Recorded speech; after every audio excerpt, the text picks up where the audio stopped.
I want to show a third example of this graphing strategy because there are just so many steps, and there's so many different ones you could have. I just wanted to have another one of those in here. Okay, so this function is natural log of the quantity x plus 8 minus 3. So we start in the graphing strategy by looking at f of x. So looking at the domain and the intercept. So the domain of this function, a natural log, you can only take natural log of something that's greater than 0. So my domain is going to be x greater than negative 8. We also want to find the intercepts. Okay, so to find the intercepts, well, first of all, to find the x-intercepts, you set it equal to 0. So we'll have a natural log of x plus 8 minus 3 equals 0. Okay, I'm going to move that over to the other side. The 3 over. Okay, and then I'm going to take e as a power of both sides. Okay, so you get x plus 8 equals e cubed.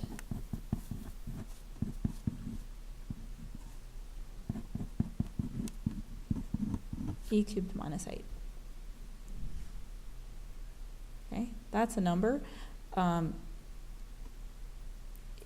You know, if you're asking for the actual answer for the x-intercepts, that's it. If you were looking at a graph and you needed to tell about where that number is, stick it in the calculator. It is about 12. So you can eyeball it to see. For the y-intercept, you plug in 0, so it's natural log of 0 plus 8, which is natural log of 8 minus 3. And again, that's the exact answer for the y-intercept. So y equals that. That's around negative 0.92 if you're just eyeballing it and trying to see where it is. Okay.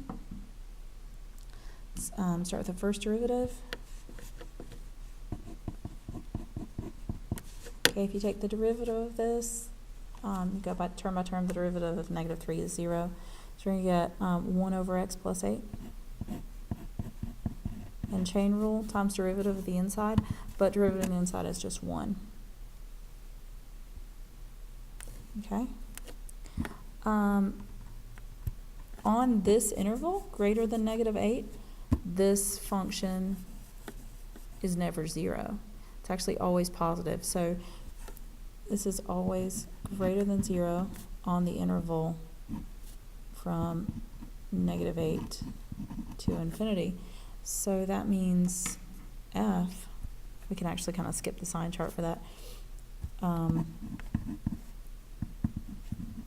F will be always increasing.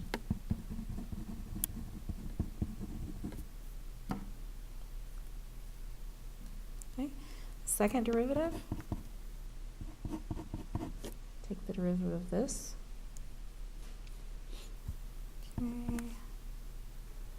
This is x plus 8 to the negative 1. So it ends up being x plus 8 to the negative 2 times negative 1. The power comes down to the front. So power comes down, you get negative 1 times x plus 8 to the negative 2, which is negative 1 over x plus 8 squared. In case I lost you there, sorry. This function right here is the same as saying x plus 8 to the negative 1. So then bring the power down, and the power goes down by 1, so it goes to negative 2. Okay.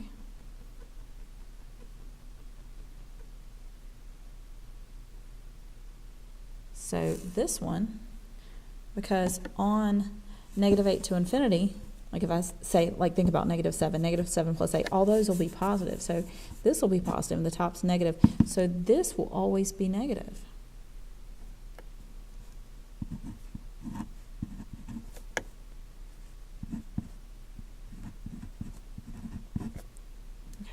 So that means that F is always concave down.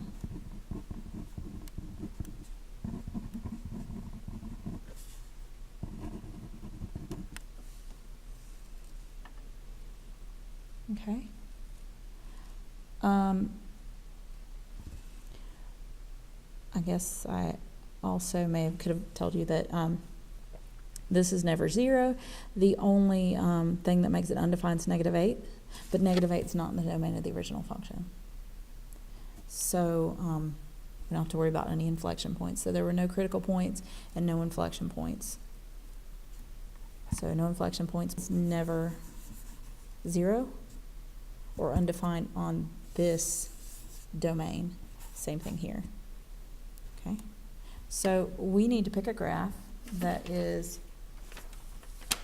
I have the graphs here, always increasing and concave down. So looking for something that's always increasing and concave down. Okay, so D, which is kind of messed up looking anyway, got some ink on it from my concave up, so we can throw it out. This one's concave down, this one's concave down, this one's concave up. Okay. So these are both always increasing and concave down. So we got to look for some more information. We need a y-intercept of about -0.12, which I don't see here. So it's probably this one. This one has it. And an x-intercept of about 12. So it is B.